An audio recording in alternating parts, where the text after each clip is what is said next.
اب کسی طریقے سے لڑکے کا اس نے قتل کر دیا. یہاں تک تو ہوتا ہے دنیا میں. محبوب بے وفائی کرتا ہے تو محبوبہ اس کا انتقام لیتی ہے، یا لڑکی بے وفائی کرتی ہے تو لڑکا منہ پر ایسڈ پھینکتا ہے، انتقام لیتا ہے. یہ تو دنیا کا دستور ہے. اس کے بعد کا معاملہ، مراکش کے لڑکے کو دبئی کی پولیس نے تلاشا، ملا نہیں. اب اس پولیس کو پتا چلا اس کا افیئر اس مراکش کی لڑکی سے چل رہا تھا.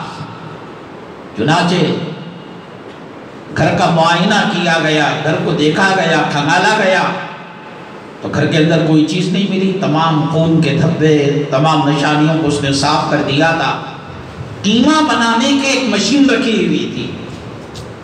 پولیس کو حیرت ہوئی کہ ایک لڑکی کے گھر میں قصائی کے دکان کی طرح بڑی مشین قیمہ بنانے کی کیوں رکھی ہوئی ہے.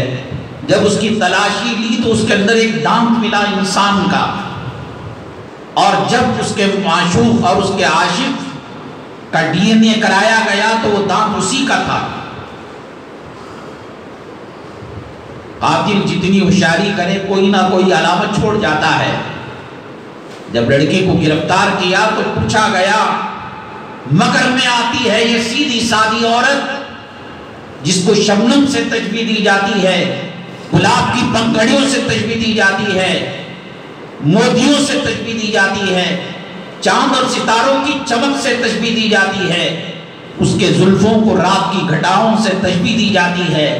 یہ عورت جب مکر پر آتی ہے، فریب پر آتی ہے تو اس نے اقبال جرم کیا کہ اس کے پیسز ہم نے کیے اور اس میں قیمہ بنایا. چلو یہاں تک بھی صحیح ہے کہ اس نے بھڑاس نکال لی.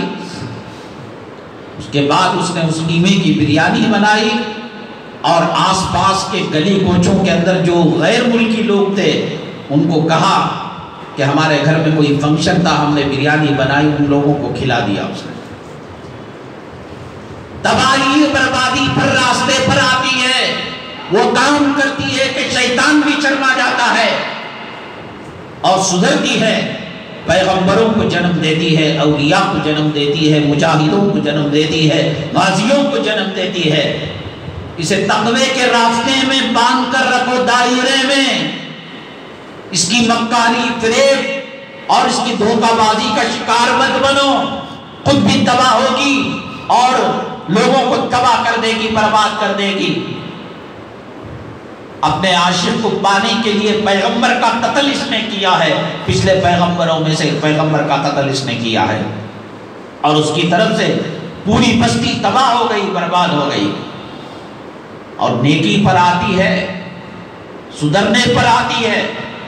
حضرت موسیٰ علیہ السلام کے زمانے میں وہ قریے کی عورت تھی، حسن کے اندر، جمال کے اندر، خوبصورتی کے اندر اس کی کوئی مثال نہیں تھی، اور فحاشی کا کاروبار، برے کام کا کاروبار کیا کرتی تھی اور اس میں کافی انکم ہو چکی تھی. اس میں محل بنایا تھا، تخت بنایا تھا، خادماؤں کو رکھا تھا. یہ بہت دنوں تک کاروبار ہوتا رہا. موسیٰ علیہ السلام کا ایک متقی پرہیزگار نوجوان امتی جب محل کے اوپر سے گزرا اور نکاح اچانک پڑی، لوگ کہتے ہیں نا کہ دل میں حیا ہونا چاہیے. چہرے کو کھلا ہو رکھا ہوا ہے، تنگ و چست لباس پہنایا ہوا ہے، فاحشات اور بدکار عورتوں کا کپڑے پہنائے ہوئے ہیں، اور جواب کہتے ہیں دل میں تقویٰ ہونا چاہیے، دل کا پردہ ہونا چاہیے.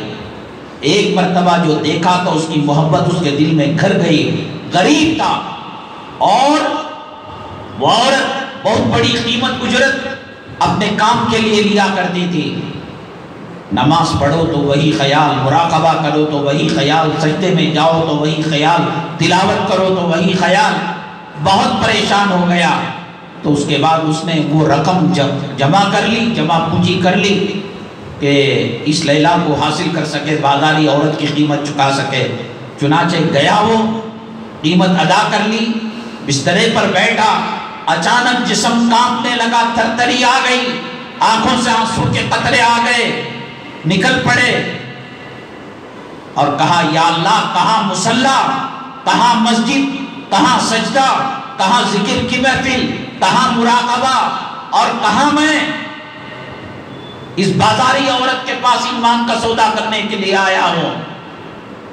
اس عورت نے پوچھا ہم سے کوئی خطا ہو گئی، کوئی نافرمانی ہو گئی، کوئی غلطی ہو گئی، چوک ہو گئی، تکلیف کا معاملہ، کیوں ایسے کانپ رہے ہو؟ اس نے کہا اللہ کا ڈر میرے دل میں سمو گیا ہے، میں توبہ کرتا ہوں، یہ کہہ کر تیز قدموں کے ساتھ نکل گیا۔ اس عورت نے سوچا ایک غریب آدمی ایک نوجوان عورت کو، حسین جمیل شہزادی کو قابو پا کر خدا کے خوف کی وجہ سے چھوڑ رہا ہے اور اللہ کا ڈر اس کے اندر آیا ہے، میں کتنی بد نصیب عورت ہوں کہ خود تباہ ہو رہی ہوں اور نسلوں کے نسلوں کو تباہ برباد کر رہی ہوں۔ توبہ کرنا چاہا، حضرت موسیٰ علیہ السلام کے پاس پردے میں گئی اور جا کر حضرت موسیٰ علیہ السلام کو دیکھا ایک مجلس میں خطاب کر رہے ہیں اور واعظ و نصیحت کر رہے ہیں، تو ایک خادم کو کہا موسیٰ علیہ السلام سے کہو کہ میں آئی ہوں اور توبہ کرنا چاہتی ہوں۔ وہ گیا تو بات آدھی پہنچایا، آدھی پہنچا نہیں سکا، یہ تو کہا کہ وہ عورت آئی ہے، توبہ کرنا چاہتی ہے یہ لفظ کہنا بھول گیا۔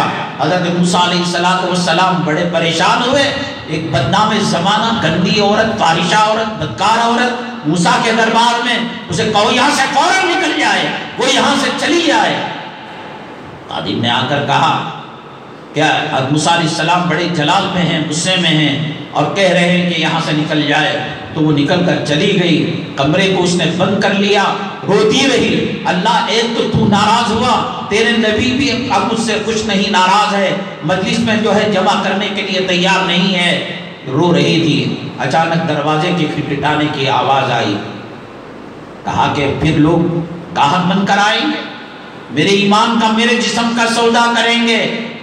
اس نے کہا کوئی آنے کی ضرورت نہیں، لیکن دروازہ برابر کھٹکھٹائے جا رہا تھا، برابر دعوت دی جا رہی تھی، تنگ آ کر یہ سوچ کر کہ اس کو دھکے دے کر نکالوں گی، اس کو گالیاں دوں گی، ایک عورت سدھرتی ہے تو سدھرنے نہیں دیتے تم لوگ، اس کو تباہ کرتے ہو، اس کے جسم کا کھلواڑا بنائے ہو، اس کی شرمگاہ کا کھلواڑا بنائے ہو، سودا کرتے ہو، میں خوب گالیاں دوں گی۔ جو کنڈی کھولی اور دروازہ کھولا تو دیکھا موسیٰ علیہ السلام پیغمبر ہیں۔ کہاں تک گاہک آیا کرتے تھے، جسم کا سودا ہوتا تھا، ایمان کا سودا ہوتا تھا، اب پیغمبر آ رہا ہے۔ موسیٰ علیہ السلام کے آنکھوں میں آنسو آ گئے، فرمایا کہ بہن معاف کرنا، اللہ تبارک تعالیٰ نے یہ پیغام دے کر بھیجا ہے کہ میں نے تجھے دھتکار کر بھیج دیا، اللہ نے میری تنبیہ کی، میرے ساتھ معاملہ فرمایا۔ یہ اللہ نے کہا ایک بندی توبہ کرنا چاہتی تھی، جنت کے راستے پر چلنا چاہتی تھی، اے موسیٰ اس بندی اور میرے درمیان آپ آنے والے کون، اسے جا کر خوشخبری سنا دو کہ توبہ کی نیت سے جب قدم اس نے اٹھایا تھا وہ قدم گرا نہیں تھا کہ میں نے جنت کا پروانہ اس کو دے دیا۔ اللہ کے عذاب کو دیکھا ہے، اللہ کے قہر کو دیکھا ہے، قوم لوط کی بستی کو نہ دیکھا تو کوئی بات نہیں، قوم عاد کی بستی کو نہیں دیکھا تو کوئی بات نہیں، قوم سمود، قوم نوح کے